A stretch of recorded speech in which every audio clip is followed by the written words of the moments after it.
안녕하세요. 세월호를 잊지 않는 애틀랜타 사람들의 모임 전희경입니다. 올 3월부터 진행된 4.16 재단 공모사업 결과 보고를 하겠습니다. 애틀랜타 세사모의 프로젝트 제목은 생명과 안전의 가치 확산을 위한 국제재판 가능성입니다. 프로젝트의 목적은 두 가지였습니다. 첫째, 세월호 참사 진실규명을 위한 가족들과 세계 시민들의 활동을 기록하기. 둘째, 생명과 안전, 인권 가치를 확산하고 국가 폭력 여부를 조사해서 해외에서 형사나 민사 소송이 가능한지 알아보기입니다.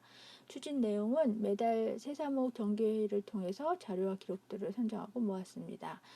둘째, 4월 13일 4.16 5주기 추모식과 전시회, 크로스로드 영화상영회와 토론회를 에모리 대학에서 가졌습니다. 셋째, 변호사 자문을 받아서 보고서를 작성했습니다.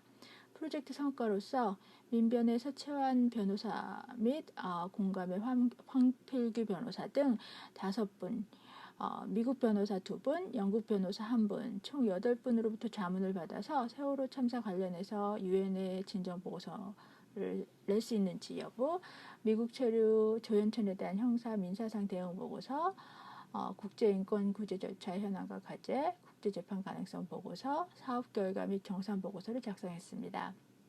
둘째, 지난 5년의 활동을 정리한 영상물을 만들고 4.16 해외연대 지역들의 영상물도 모았습니다. 영문 리플렛을 업데이트하고 언론에 제보했고 기사를 만들고 모았습니다. 지난 5년 반 동안 애틀랜타 세사모는 전세계 풀뿌리 연대체인 4.16 해외연대와 세월호 참사 전세계 동시행동에 함께했습니다. 4월 13일 5개국 17개 도시의 동포들이 컴퓨터 너머로 동수아빠 정성욱 진상분과장과 박주민 의원을 마주하고 화상토론을 했습니다. 화상토론에서 유엔 인권기구나 국제재판소에 참사 책임자들을 진정 또는 제소할 때 요건은 어때야 했는지 설명을 하고 진정 대상에 대한 예시를 제시한 바 있습니다. 이에 대해서 진상조사분과 동수아버님 정성욱님과 박주민 의원은 기무사 사찰이라든지 프라이버시 문제, 청와대 문서 비공개 등 모든 사례가 대상이 될 수 있다고 말했습니다. 그래서 이와 관련해가지고 변호사 자문했던 결과를 알려드리겠습니다. 유엔 인권이사회 진정 절차. 다음 요건을 갖추어야 합니다. 명백한 정치적 의도에서 제기된 진정, 유엔 헌장, 세계 인권 선언 및 기타 국제 인권 문서에 위배되는 진정은 접수할 수 없습니다. 인권 침해 사실 및 침해된 인권에 대한 사실을 상세히 제공해야 하며 과도한 비난이나 표현은 피해야 합니다.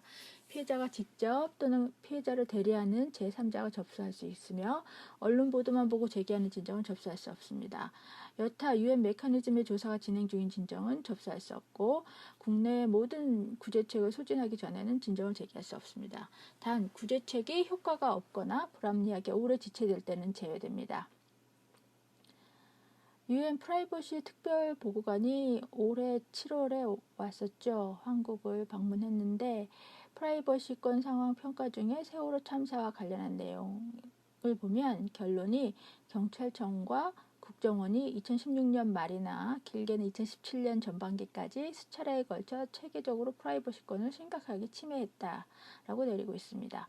2020년 3월에 유엔 인권이사회에 보고서 형태로 제출이 될 예정인데 이 특별보고관에 따르면 세월호 참사 시위에 관한 한국 정부의 대응 방식은 시민들의 정당한 불만 표명을 억제할 뿐더러 문제를 해결하기 위해 연대하고 협력할 것을 격려해야 할 이슈에 대해서 오히려 여론을 양극화시키고 양극화시켰던 정부의 접근 방식을 상징적으로 드러내고 있다. 이런 내용도 들어있습니다.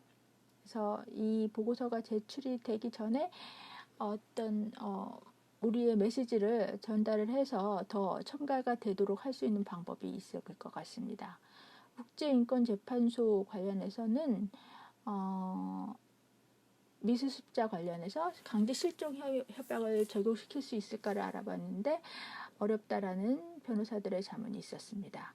국제사법재판소나 국제형사재판소 관련해서 자문을 얻은 내용은 성노예 피해 할머니들의 미국 하원 증언과 결의안, 전범기업 상대 개인 소송 등에 대한 기본권 판례처럼 세월호 참사를 국제사법재판소에 세울 수 있을지에 대해서 황 변호사님은 인도에 반하는 죄 또는 국가폭력은 제한적이라서 세월호 참사에 적용이 힘들다는 의견을 주셨고, 형사적으로는 이미 한국에서 조사 진행 중인 상황이라서 국제형사재판소에 고발할 수 있는 조건이 안 된다고 김 변호사님이 말씀하셨습니다.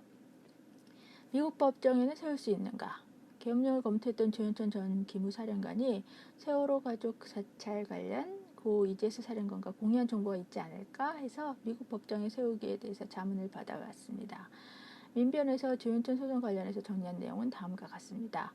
미국 거주자가 조현천의 내라누모 혐의로 인해 정신적 피해를 보았다는 혐의로 미국 법원에 민사소송을 제기하는 게 가능하고, 법률 요건을 구성해서 조현천의 가족이 거주하는 지역 또는 원고의 거주지 관할 법원에 민사소송을 제기할 수 있습니다. 소송을 제기하면 민사소송 절차법에 따라 피고에게 소장의 송달이 이루어져야 하고, 피고의 소재가 파악되지 않으면 국내 피고의 주거지를 송달할 수 있으며, 그 외 피고가 있을 것으로 파악되거나 피고의 친족이 거주하는 지역의 신문 등에 판사의 허가를 득한 후에 공고의 형식으로 소제기를 알리는 방법이 있습니다. 실질적으로 본인 판결에서 이길 확률은 크지 않다고 보이나, 조현천으로 하여금 소송 대응을 위해서 본인의 소재를 드러내도록 우회적으로 압박하는 목적은 이룰 수 있습니다.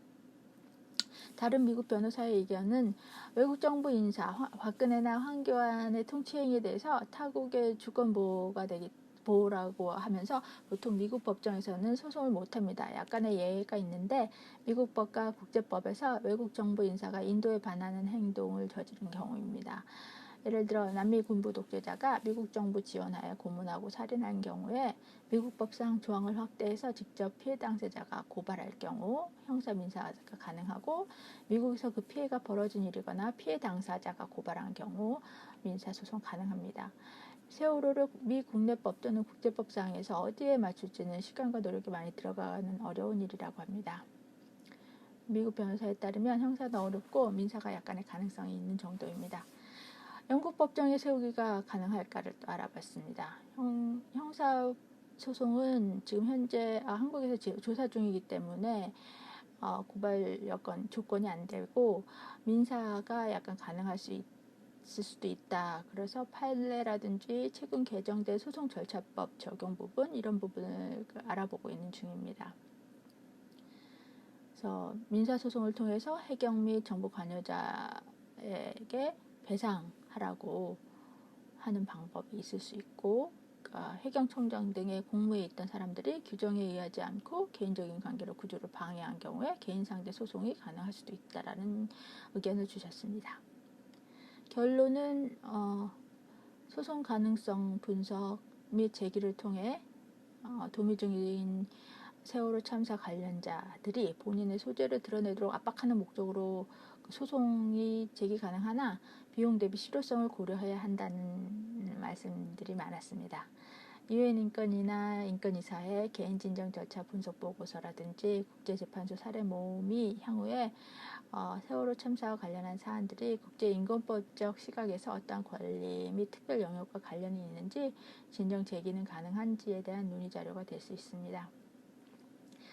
청와대 문서 비공개 관련해서는 현재 헌법 소원 심판 청구가 들어가 있어서 개인 진정이 힘들다라고 말씀하셨고, 이미 고문방지위원회 조약기구라든지 집회 프라이버시 특별보고관 등의 보고서나 성명에서 세월호가 다루어진 상황이라 유엔 인권기구에서 추가적인 권고 등을 얻는 것이 쉽지 않다라고 말씀을 해주셨고요.